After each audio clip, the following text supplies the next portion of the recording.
नमस्कार MPS kitchen को आपण मानक स्वागत। आज आम बनैबा पनीर खीरी।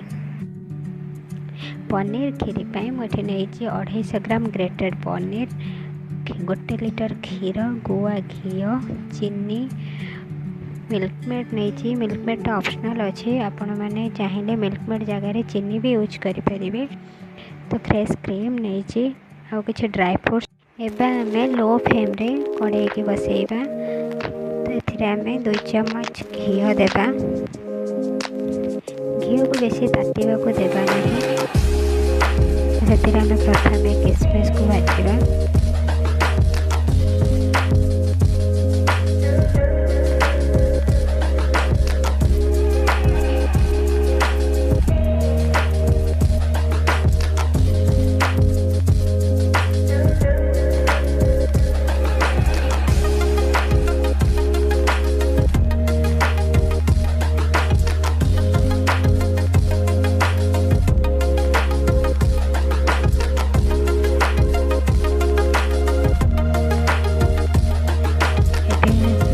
काजू को भाजी देके काढ़ीदवा।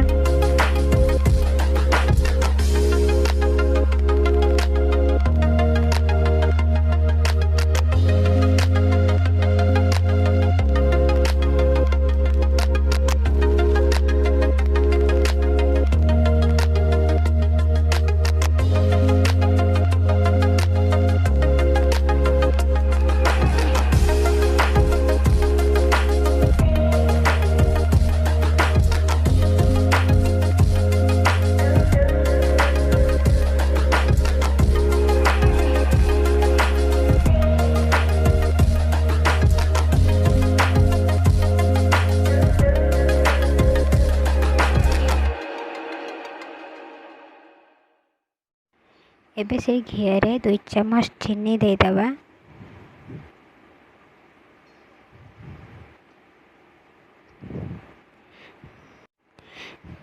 चीनी को आमे पूरा कारामेल करिया पूरा मिसई दबा।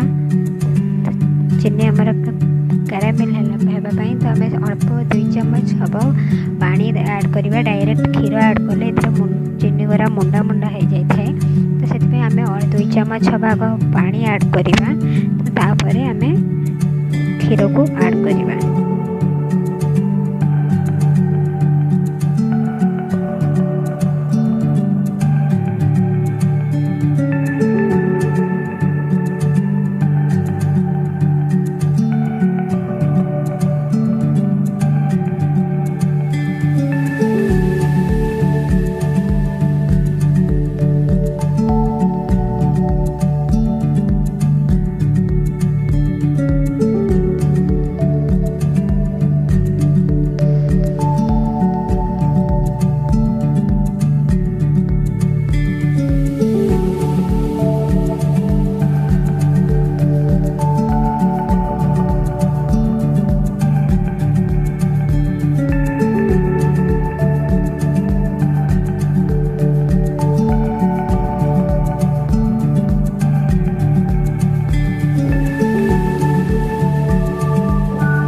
क्षीर को ऐड कर दे तो क्षीर को आम भल भाव फुटा छाड़ीदबा।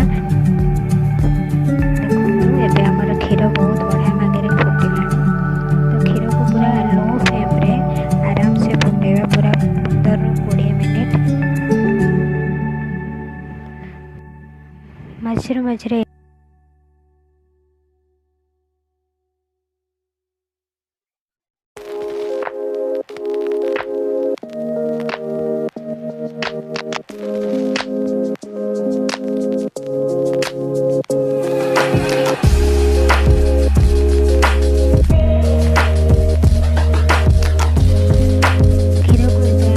कोड़े 25 मिनट फुटेगा पर आपने देखुए क्षीर बहलिया हो जाए। तो आम पनीर को ऐड करवा।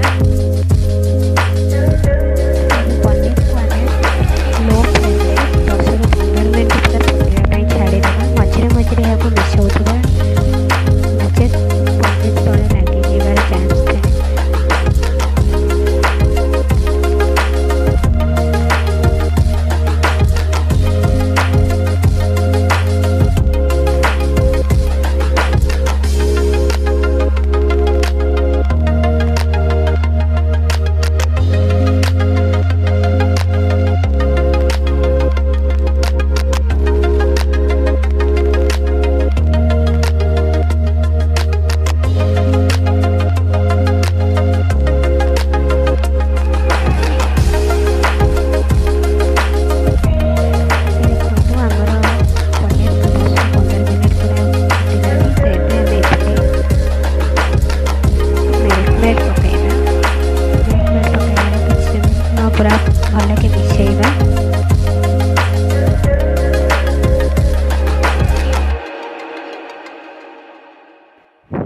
ଏବେ ଆମେ ଏଥିରେ ଫ୍ରେଶ୍ କ୍ରିମ୍ ଆଡ଼୍ କରିବା।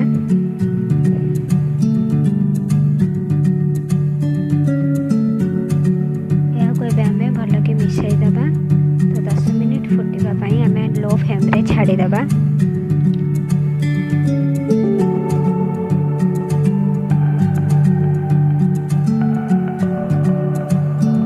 ଏବେ ଆପଣମାନେ ଦେଖନ୍ତୁ ଆମର କ୍ଷୀରି ପୁରା ରେଡ଼ି ହେଇଯାଇଛି। ତ ଏଥିରେ ଆମେ ଭାଜିକି ରଖିଥିବା ଡ୍ରାଏ ଫ୍ରୁଟ୍ସ ଆଡ଼୍ କରିଦେବା। ଏବେ ଆମର ପନିର କ୍ଷୀରି ପୁରା ପ୍ରସ୍ତୁତ ହେଇଯାଇଛି।